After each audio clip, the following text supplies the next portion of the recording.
ప్రియమిత్రులకు శుభోదయం. మనం ఇప్పుడు తమ్మర గోపన్న రచించినటువంటి జానకీ శతకం 60వ పద్యాన్ని చూస్తున్నాం.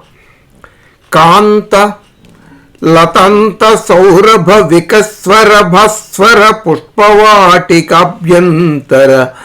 బర్మహర్మ్య హరిణాంకమణి ప్రవిభక్త వేదికోపంతములందు కేల్కొని విహారముచ్చటలాడు వేళ వృత్తాంతము నాది తెల్పు హృదయాధిపుతో దయ ఉంచి జానకి. సహజంగానే శతక సాహిత్యం అంతా కూడాను ఆర్తిమయంగానే ఉంటుంది.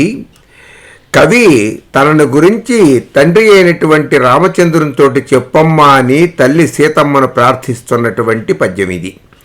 కాంత లతంత సౌరభ వికస్వర భస్వర పుష్పవాటికాభ్యంతర బర్మహర్మ్య హరిణాంకమణి ప్రవిభక్త వేదికోపంతములందు కేల్కొని విహారముచ్చటలాడు వేళ వృత్తాంతము నాది తెల్పు హృదయాధిపుతో దయ ఉంచి జానకి.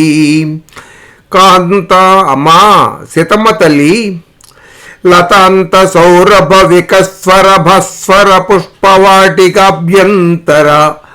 పూల పరిమళాల మత్తుగా పరుచుకునే పుష్పవనం లోపలి అభ్యంతర మందిరమందు అంటే పడక గది సమీపమందలి బర్మ బంగారము చేత నిర్మించబడినటువంటి హర్మ్య హరిణాంకమణి ప్రవిభక్త వేదికోపాంతములందు చంద్రశిలా వినిర్మితమైనటువంటి వితర్దికల చెంత అరుగుల సమీపంలో వికారము కేల్కొని ముచ్చటలాడు వేళ కేల్గొని ఒకరి చేతిలో ఒకరు చేతులు వేసుకొని హాయిగా విహరించే సమయంలో నీ హృదయనాథునితోటి మద్వృత్తాంతము నాది తెల్పు హృదయాధిపుతోన్, నా యొక్క హృదయ వేదనను దయచేసి నీ హృదయనాథునితో తెలియచేయి తల్లి. అమ్మా నన్ను గురించి రామచంద్రునితో ఒక్కసారి చెప్పమని ప్రార్థిస్తున్నాడు కవి. కవికి ఈ పద్య నిర్మాణ సమయంలో అలవైకుంఠపురంబులో నగరిలో ఆమూల సౌధంబుదాపల మందార వనాంతరామృత సర ప్రాంతేందు కాంతోపలోత్పల పర్యంక రమా వినోది అనేటటువంటి పద్యం గుర్తుకొచ్చేసింది పోతన గారిది. ఆ లక్ష్మీనారాయణులే ఈ సీతారాములుగా కనిపించారు ఈ కవి మనస్సుకి.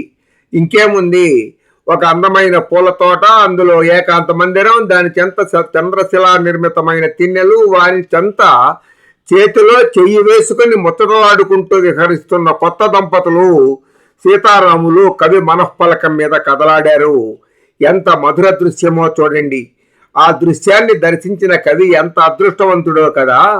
కానీ ఈ సమయంలో తన ప్రాణనాథునికి తనను గురించి వివరించమని అమ్మ సీతమ్మను అర్థిస్తున్నాడు కవి.